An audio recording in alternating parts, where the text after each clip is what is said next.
Беларуская прапаганда гадамі паўтарае наратыў. Мы захавалі савецкую спадчыну. Праўда, забываюць дадаць, захавалі яе выключна для таго, каб потым рэгулярна скідвацца ўсім бюджэтам на яе ўтрыманне. Вось топ галоўных утрыманцаў краіны, якія віртуозна спальваюць дзяржаўныя мільярды. Пачнем з беларускага металургічнага заводу ў Жлобіне, які разам са сталлю выплаўляе каласальныя пазыкі. Жлобінскі гігант – гэта хранічны крэдытны наркаман. Схема простая. Завод набірае крэдытаў, не можа іх аддаць, і тут прылятае ратавальнік урад.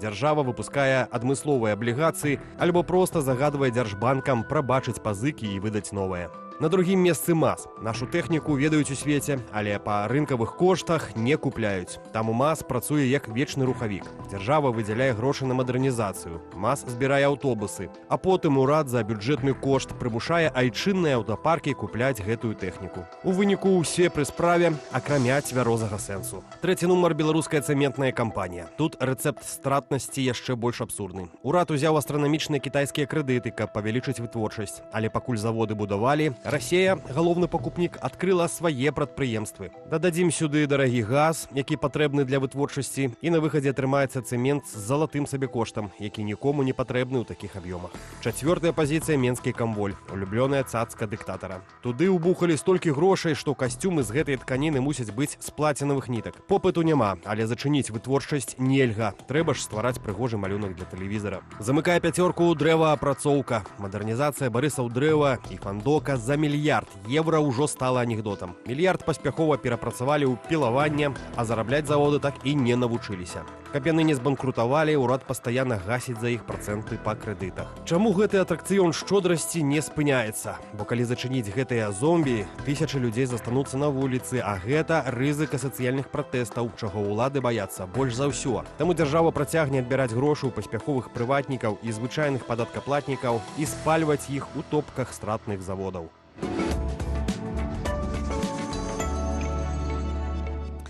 Як вам такая спадчына ад Лукашэнкі? Мне падаецца, што рана ці позна трэба з гэтым штосьці рабіць. Праўда? А вось што можна зрабіць? Пра гэта акурат зараз мы паразмаўляем з прадстаўніцай у эканоміцы і фінансах аб'яднанага пераходнага кабінету Алісай Рыжычэнка.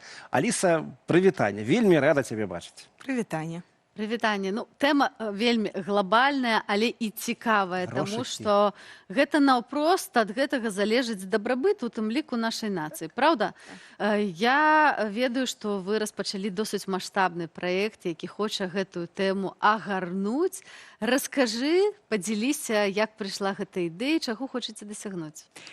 Так, насамрэч мы ўжо шмат месяцаў працуем з маёй камандай над праектам рэформы дзяржсектара.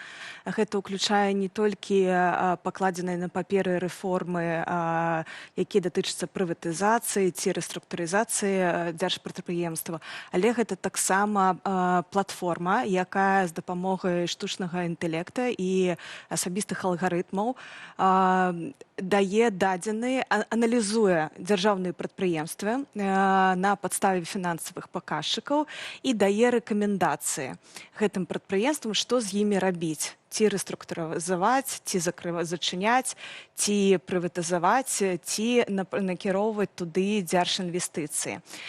І самае асноўнае гэта не толькі фінансавыя паказчыкі, але гэта таксама сацыяльная значимасць для рэгіёна, для нашай краіны.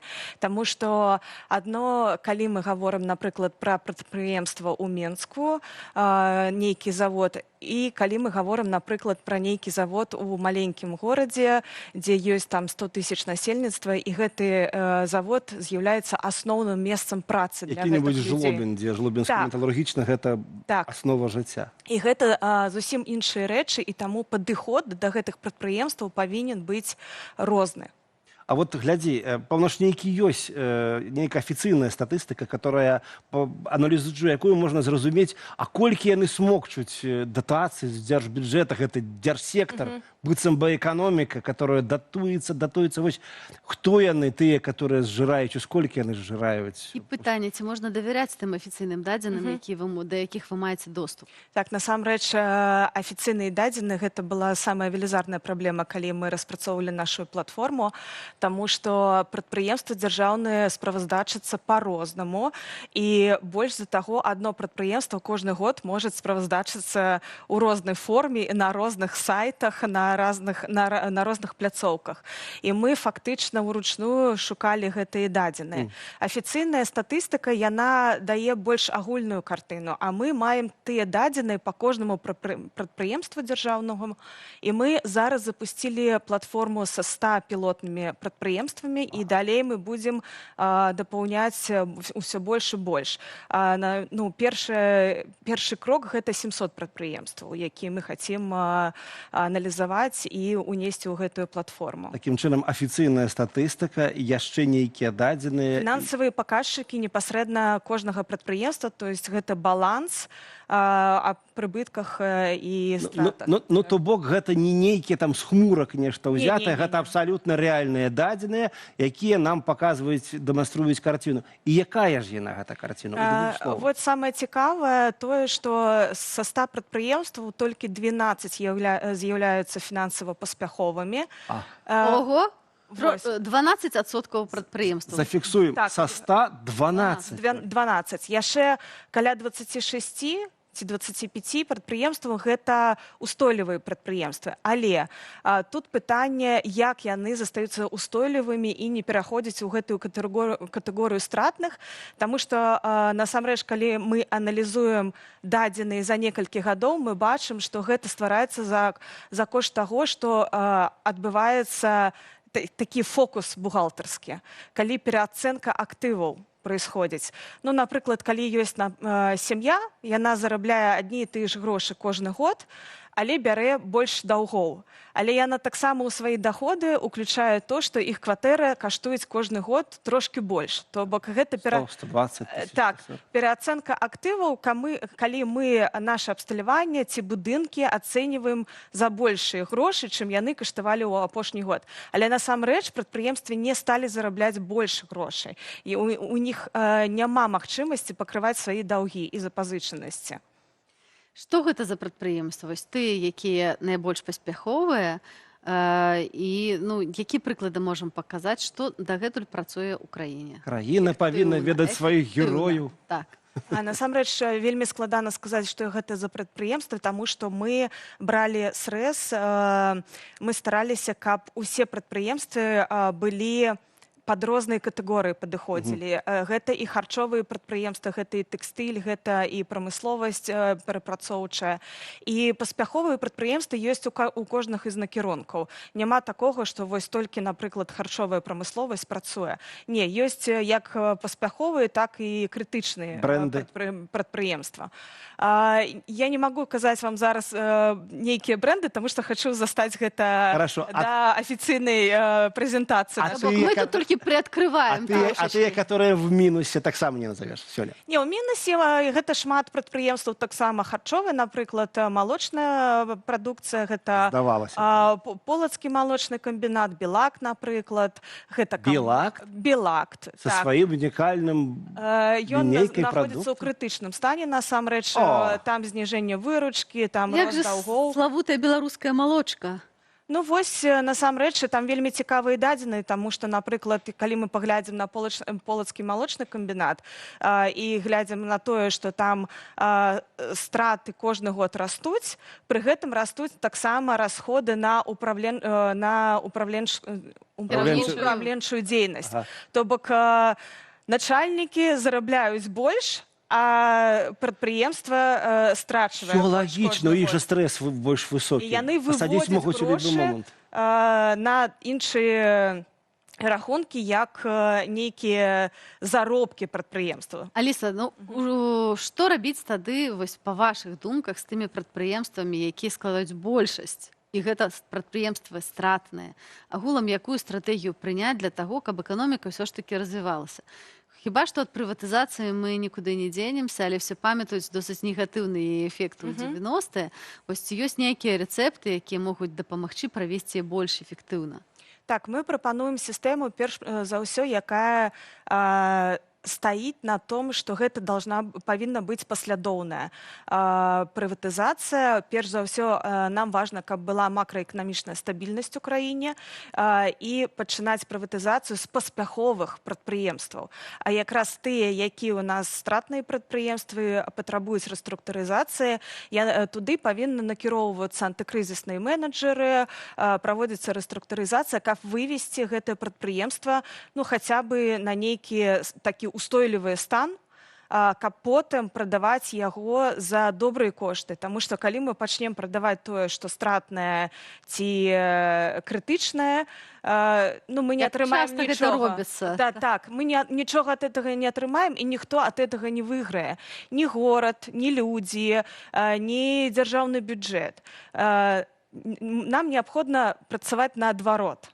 То бок ёсць прадпрыемствы, якія прыбытковыя, але інвестыцыі і доля дзяржавы ў гэтых прадпрыемствах, яна не мае сэнсу, таму што можна атрымліваць грошы з гэтага прадпрыемства праз рэгуляванне, праз падаткі, і каб у прадпрыемства быў добры спадар, які адказвае за тыя рызыкі, за свае інвестыцыі, якія ён укладае ў гэтае прадпрыемства.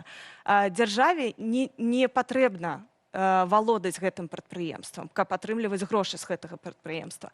А тое, што стратна, неабходна рэструктурызаваць і, больш за таго, неабходна рэфармаваць сістэму антыкрызіснага кіравання ў нашай краіне, таму што гэта велізарная праблема. Зараз прадпрыемствамі кіруюць больш тыя, якія падыходзяць ідэалагічна палітычнаму рэжыму, а не тыя, хто мае кампетэнцыі.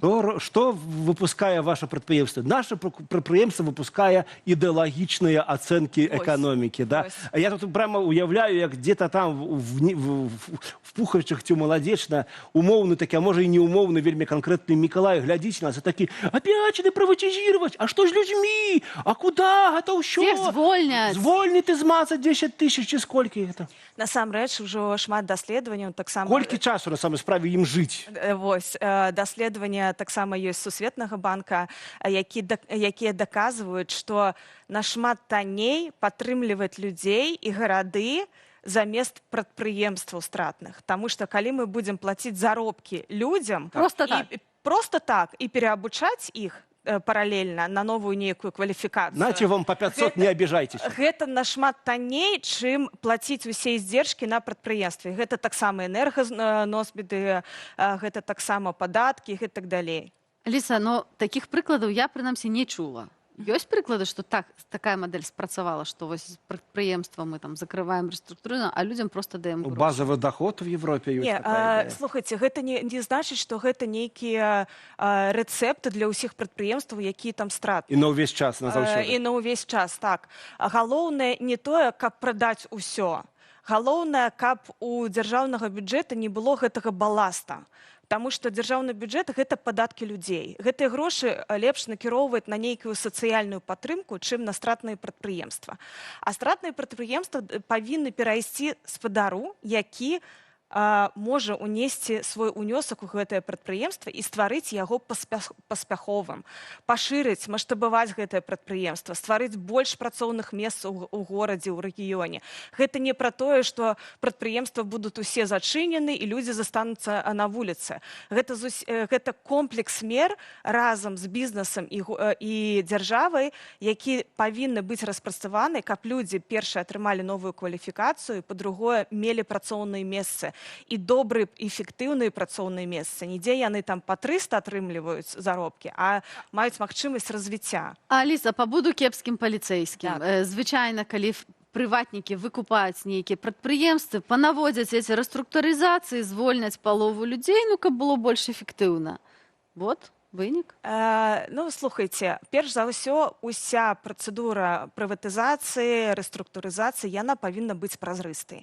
То бок павінна быць платформа, дзе бачны ўсе гэтыя аўкцыёны, умовы, хто пакупае гэтае прадпрыемства, таму што нам таксама неабходна абараняць сябе ад таго ж расійскага капіталу, каб потым гэта не мела ўплыў на палітычны нейкія адносіны ўнутры краіны. І тут галоўнае, каб усё гэта было празрыста і зразумела для людзей. Тое, было гэта или не было, кожнаму прадпрыемству неабходны індывідуальны падыход, што рабіць з гэтым прадпрыемствам. І таксама неабходны праграмы на дзяржаўным узроўні. Калі мы гаворым, што мы нашага інвестара пакладаем на яго нейкія абавязальніцтва, каб ён там сохраніў гэтыя працоўныя месцы ў тым жа аб'ёме, садочкі, гэтак далей. Гэта папулізм, які ніколі не працуе, таму што шмат дзяржаўных прадпрыемстваў зараз маюць у сваёй структуры накірункі, які не з'яўляюцца профільнымі. І за гэта плаціцца грошы таксама з дзяржаўнага бюджэта. Ніводнаму інвестару ці нейкаму чалавеку, які вядзе бізнес, бізнесоўцу, гэта не патрэбна. Таксама штаты працоўныя, яны вельмі часта раздуты на дзяржаўных прадпрыемствах. І таму, калі мы будзем вымушаць бізнесоўцаў ці інвестараў сохраняць гэта ўсё, ну, да якой эфектыўнасці гэта прывядзе? Карацей кажучы, ставім ім паказчык эфектыўнасці і так далее. Але вось пра капіталы. Нікуды не дзецца ад Расіі. Яны так глыбока пранікшы ў нашу эканоміку, яны кватэры ў Мінску купляюць, яны ходзяць, праглядаюцца, дзе б хатку на вёсцы купіць. Як абараніцца ад расійскага капіталу, ці трэба ад яго абараняцца?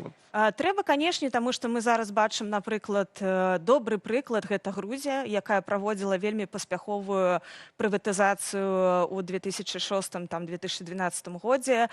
Прадаецца ўсё акрамя совесці, такі лозунг быў. І якраз вось расійскі капітал паўплываў на тое, што адбываецца зараз у палітычнай сферы у Грузіі. І нам нельга гэтага дапускаць. Нам неабходны інстытут ці нацыянальнае агенцтва па актывам. Яно можа назвацца як заўгодна. Але гэта павінен быць незалежны інстытут, які праводзіць праверку ўсіх гэтых здзелак па прыватызацыі. Як бы верыфікуе. Верыфікуе, так. Бенефіцараў канчатковых, хто стаіць за гэтым капіталам. Нам неабходны суды. Дерибаска не праходзіць. Абрамович нет. Якія таксама могуць ануляваць нейкія здзелкі, калі яны насамрэч незаконныя наўпрост. Альбо несуць пагрозу нацыянальнай бяспецы. Так. Слухай, ну гэта вельмі класны праект, вельмі здорава, што вы узяліся за гэта ўсё. І я вот думаю, вот бы вынікі гэтага аналізу аддаць Лукашэнку, хай убачыць і хоць нешта яшчэ паспее зрабіць. Але наўрад ці, вот я асабіста не веру, што хоча чалавек дабрабыту, ну вот у тым сэнсе, як бы чакае беларусы. Для сябе, можа быць, да. Каб яны хацелі нешта зрабіць, а яны б ужо зрабілі. 35 гадоў было ці колькі. Фальсіфікацыі фінансавых паказчыкаў, праз вось гэтую пераацэнку актываў, гэта ўсё сведчыць, што дзяржаўныя прадпрыемствы працуюць на вось тыя паказчыкі, якія ставяць па вертыкалі. Намалявалі, яны падганяюць. Намалявалі, ўсё добра, і астатнія не цікавяць. Асноўная выснова ў тым, што прыватызацыі баяцца не трэба, што гэта аздараўленне, хутчэй, эканомікі і неабходны крок, дарагія сябры. Дзякуй вялікі, Аліса, што патлумачыла нам гэта на пальцах, што ёсць такія ідэі і што самае галоўнае, трэба вельмі рацыянальна, вельмі празрыста падыходзіць да гэтых працэсаў, каб потым не было куку, так, і каб мы потым не атрымалі тое, што можа стаць сапраўднай пагрозай для нам. Платформу, якая ўжо зараз ацэньвае стан беларускіх прадпрыемстваў, мы пагаварылі з прадстаўніцай у эканоміцы і фінансах аб'яднанага пераходнага кабінету Алісай Рыжычэнка. Дзякуй табе, Велізара.